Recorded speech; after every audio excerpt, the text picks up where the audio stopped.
All right, today we'll be reading Matthew 23 from the Bible, and hopefully everyone has a good day.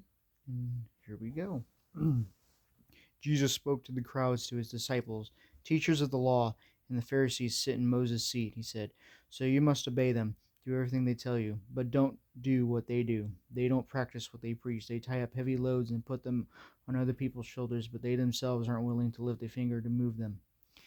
Everything they do is done for others to see on their foreheads and arms. They wear little boxes that hold scripture verses. They make the boxes very wide, and they make the tassels on their coats very long. They love to sit down in place of honor at dinners. They also love to have the most important seats in the synagogues. They love to be greeted in the marketplace. They love it when people call them rabbi, but you shouldn't call but they shouldn't but you shouldn't be called rabbi. You have only one master, and you are all brothers. Do not call anyone on earth father. You have one Father, and he is in heaven. You shouldn't be called teacher. You have one teacher, and he is the Christ. The most important among you will be your servant. Anyone who lifts himself up will be brought down, and anyone who is brought down will be lifted up. How terrible it will be for you, teachers of the law and the Pharisees, you pretenders! You shut the kingdom of heaven in people's faces. You yourselves do not enter. You will not let those who enter who are trying to. How terrible for you, teachers of the law and Pharisees, you pretenders! You travel everywhere to win one person to your faith. Then you make him twice as much a son of hell as you are. How terrible for you, blind guides! You say, if anyone takes an oath in the name of the temple, it means nothing, but anyone who takes an oath in the name of the gold of the temple must keep the oath. You are blind and foolish. Which is more important? Is it the gold, or is it the temple that makes the gold holy? If you also say, if anyone takes an oath in the name of the altar, it means nothing, but anyone who takes an oath in the name of the gift on it, it must keep the oath. You blind men, which is more important?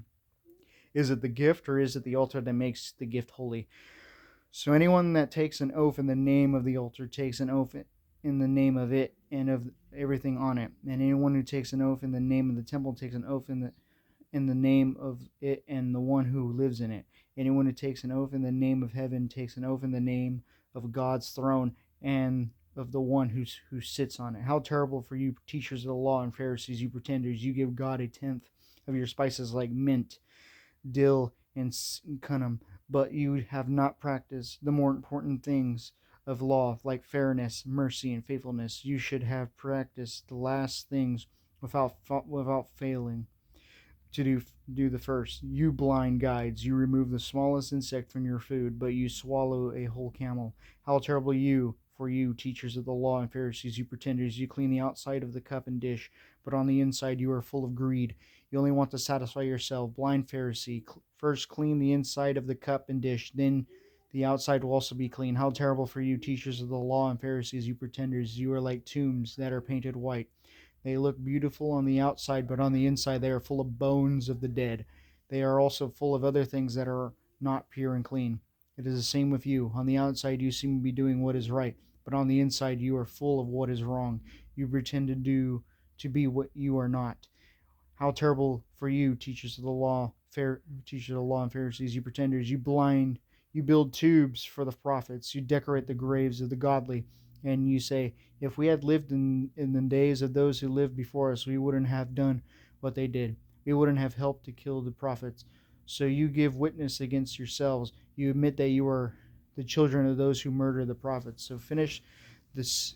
So finish the sins that those who lived before you started. You nest in poisonous snakes. How will you escape from being sentenced to hell? So I am sending you prophets, wise men, and teachers. You will kill some of them. You will nail some to a cross. Others you will whip in your synagogues. You will chase them from town to town. So you will pay for all the godly people's blood spilled on earth. I mean, from the blood of the godly Abel to the blood of Zechariah, the son of Berechiah. Zechariah was the one who you murdered between the temple and the altar. What I'm about to tell you is true. All this will happen to those who are now living. Jerusalem, Jerusalem, you kill the prophets and throw stones in order to kill those who are sent to you. Many times I have wanted to gather your people together. I have wanted to be like a hen who gathers her chicks under her wings, but you would not let me. Look, at your house is left empty. I tell you, you will not see me again until you say, Blessed is the one who comes in the name of the Lord. Psalm 118. And that is Matthew 23. Please have a blessed day, everyone.